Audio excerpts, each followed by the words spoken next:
gave third graders a test just to kind of see where they were at.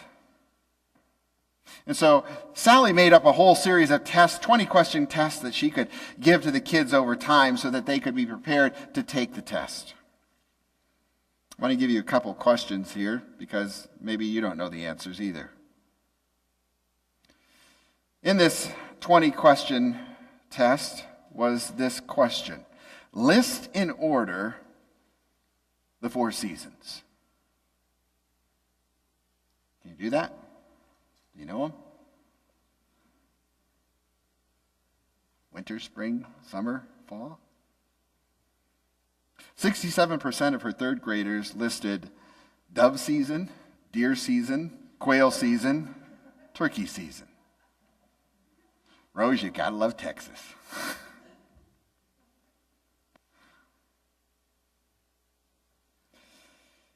They didn't catch all of the message, did they? They knew what their culture, they knew what their surroundings was, they knew what was going on around them, but they really didn't know the broader picture. Nor do we a lot of times. I shudder when I think of all of the questions that I have posed in the past to different classes, particularly with kids. Kids are wonderful because they just give you their honest answer. Let me give you a couple more questions. Who is an epistle? The answer that came out of a Sunday school class: the wife of an apostle.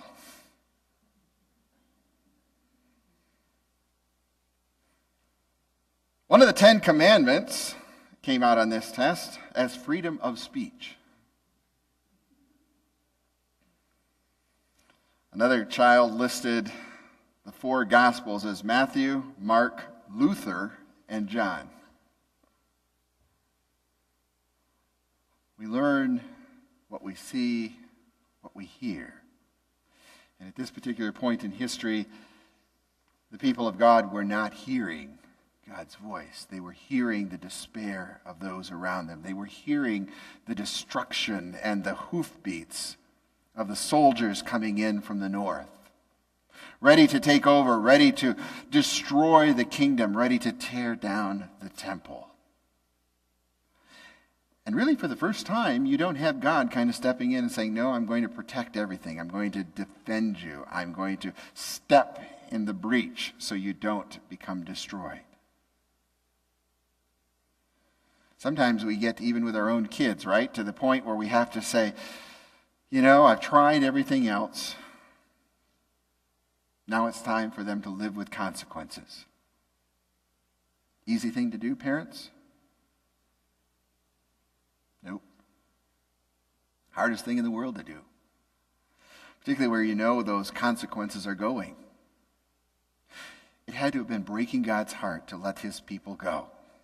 To say, you need to live with the consequences. You need to learn this lesson now. It's getting too late. The lessons are too big.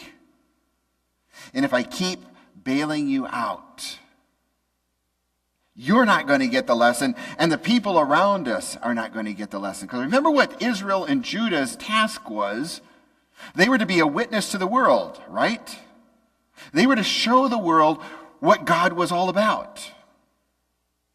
Now, what kind of a message are the people around them getting if God continually looks the other way, lets his people get away, literally, with murder? And there are no consequences, or only minor ones. A number of years ago, when we were up in Canada, one of the big rule changes in hockey, which of course is the premier sport anywhere, was they took aim at some of the fighting. They were getting too many head injuries, too many paralyzed players. And all of those rules could have been in place years before, except they looked the other way because it kept generating revenues. Now the NFL is looking at how they can protect their players and keep them out of concussions. Could they have done that before? Yeah, they could have. Did they? No. It generated revenues. It was part of their culture. It moved them. And now they were learning new lessons. The people of God needed to learn these new lessons. Manasseh, it says, was more evil than all of those who had come before him. Israel's already in exile. Their kingdom had fallen already in 722 BC. Now Judah had fallen, 586 BC. It seems as though the end is here. This is it. End of story. And probably for a while, it seems that way, even to the people of Judah and Israel. Now we enter a period where they say God was not heard. God did not make an appearance in the land. Now we'll see very clearly that he does, but the people aren't catching it. People don't understand, but there's this remnant, this small string that God is keeping going. Just enough to keep the lights on. Just enough to keep the story going. Just enough to keep the vision clear. Until we get to that point about 500 years later, where he begins to fulfill all of the prophecies of putting David's heir on the throne. When he provides a Messiah. When he renews the nations. When he brings them back into the kingdom. So what does that have to do with all of us? Well, with Jeremiah in particular, the message, I think, is fairly clear. We need to be listening to God. We need to be looking for what it is that he would have us to do. We need to have those, because we do, those Jeremiah moments when God says, you know what? I understand you're good at what you're doing because I gave you those gifts, I gave you those talents, but now I have need for you to do something different. And you need to go off and do this. And we're going, right. No, I think, Lord, I'm happy doing exactly what I'm doing. I like this old vision. But like Jeremiah, eventually we need to get to that point where we say, yes, Lord, and go. I want to close with one story about a man by the name of Bob Buford. Any of you ever heard of him?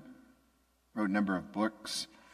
He was instrumental as one of the key people in Promise Keepers, which was, I guess, another era ago. Bob wrote a book called Halftime. He wrote that because it came out of his experiences. Bob was very good at making money. He had built a family business, taken a single television station and turned it into an entire cable network down in Texas.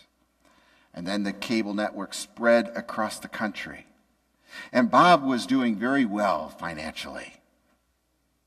And then tragedy struck. His son died. And for a while, Bob just kind of closed down. And then one day, as he says, back in the figurative locker room of his life, he heard God's voice. And it came from a consultant that he had hired to help him move to the next level. And the consultant did something very simple. Okay? This is what Jennifer does all the time, I'm sure. If it works, that's what we all do. If it doesn't, it's what they did. The consultant, knowing of Bob's deep and abiding faith, and knowing of his great propensity to make money, took a blackboard and he made a square. He said, Bob, you've got a choice. He said, you can put money in the middle of that square.